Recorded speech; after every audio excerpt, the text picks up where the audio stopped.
اللہ الرحمن الرحیم۔ شیخ عبداللہ اندلسی رحمۃ اللہ علیہ حضرت شبلی رحمۃ اللہ علیہ کے پیرو تھے۔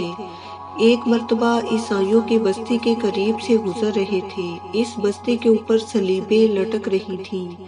تھوڑی دیر کے بعد وہ ایک کنویں پر عصر کی نماز ادا کرنے کے لیے وضو کرنے گئے۔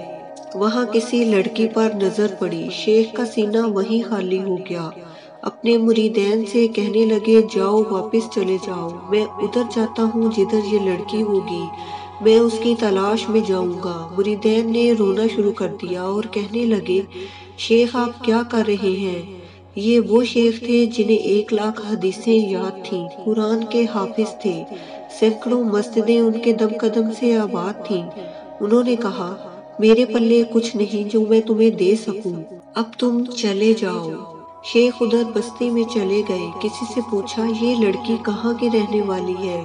اس نے کہا، یہ یہاں کے نمبردار کی بیٹی ہے، اس سے جا کر ملے۔ کہنے لگے، کیا تم اس لڑکی کا نکاح میرے ساتھ کر سکتے ہو؟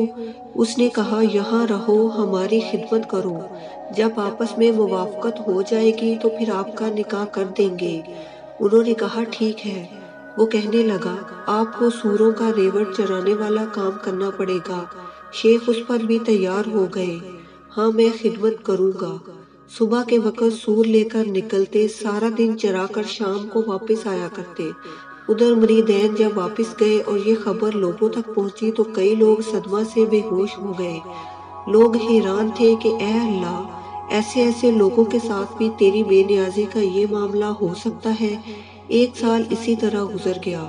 حضرت شبلی رحمۃ اللہ علیہ سچے مرید تھے، جانتے تھے کہ میرے شیخ صاحب استقامت تھے۔ سوچا اس معاملے میں کوئی نہ کوئی حکمت ضرور ہوگی۔ ان کے دل میں بات آئی کہ میں جا کر حالات معلوم کروں۔ چنانچہ اس بستی میں آئے اور لوگوں سے پوچھا کہ میرے شیخ کدھر ہیں؟ کہا، تم فلاں جنگل میں جا کر دیکھو، وہاں سور چرا رہے ہوں گے۔ جب وہاں گئے تو کیا دیکھتے ہیں کہ وہی امامہ، وہی جبہ اور وہی عصا جس کو لے کر وہ جمعہ کا خطبہ دیا کرتے تھے، آج اسی حالت میں سور چرا رہے ہیں۔ شبلی رحمۃ اللہ علیہ قریب گئے اور پوچھا، حضرت آپ تو قرآن کے حافظ تھے، آپ بتائیے کہ کیا قرآن آپ کو یاد ہے؟ فرمانے لگے، قرآن یاد نہیں۔ پھر پوچھا، حضرت کوئی ایک آیت یاد ہے؟ سوچ کر کہنے لگے، مجھے ایک آیت یاد ہے۔ پوچھا، کون سی آیت؟ کہنے لگے، جسے اللہ ذلیل کرنے پر آتا ہے اسے عزتیں دینے والا کوئی نہیں۔ پورا قرآن بھول گئے اور صرف ایک آیت یاد رہی جو ان کے اپنے حال سے تعلق رکھتی تھی۔ حضرت شبلی رحمۃ اللہ علیہ رونے لگے کہ حضرت آپ کو صرف ایک آیت یاد رہی۔ پھر آپ نے ان سے پوچھا، حضرت آپ تو حافظ الحدیث تھے، کیا آپ کو حدیثیں یاد ہیں؟ فرمانے لگے، ایک یاد ہے، جو دین کو بدل دے اسے قتل کر دو۔ یہ سن کر شبلی رحمۃ اللہ علیہ پھر رونے لگے تو ساتھ انہوں نے بھی رونا شروع کر دیا۔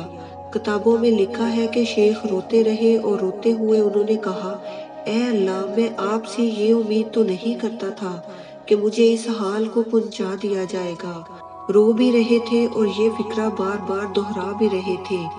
اللہ تعالیٰ نے شیخ کو توبہ کی توفیق عطا فرما دی اور ان کی کیفیتیں بھی واپس لوٹا دی۔ پھر بعد میں شبلی رحمۃ اللہ علیہ سے پوچھا، یہ سارا معاملہ کیسے ہوا؟ فرمایا، میں بستی کے قریب سے گزر رہا تھا، میں نے صلیبیں لٹکی ہوئی دیکھی تو میرے دل میں خیال آیا کہ یہ کیسے کم عقل بے وقوف لوگ ہیں جو اللہ کے ساتھ کسی کو شریک ٹھہراتے ہیں۔ اللہ تعالیٰ نے میری اس بات کو پکڑ لیا کہ عبداللہ، اگر تم ایمان پر ہو تو کیا یہ عقل تمہاری وجہ سے ہے یا میری رحمت کی وجہ سے ہے؟ یہ تمہارا کمال نہیں ہے، یہ تو میرا کمال ہے کہ میں نے تمہیں ایمان پر قائم رکھا۔ بس اللہ تعالیٰ نے ایمان کا وہ معاملہ میرے سینے سے نکال لیا کہ اب دیکھتے ہیں کہ تم اپنی عقل پر کتنا ناز کرتے ہو۔ تم نے یہ لفظ کیوں استعمال کیے؟ تمہیں یہ کہنا چاہیے تھا کہ اللہ نے انہیں مرحوم کر دیا ہے۔ بعض روایات کے مطابق قافلہ حج کی ادائیگی کے لیے جا رہا تھا۔ عام آدمی کے لیے اللہ کی ناراضگی کا الگ اور جو اللہ کے نزدیک جتنا قریب، اس کی کسی غلطی پر سزا یا ناراضگی کا جداگانہ انداز۔ اللہ ہمیں ہر قسم کی آزمائش سے بچائے۔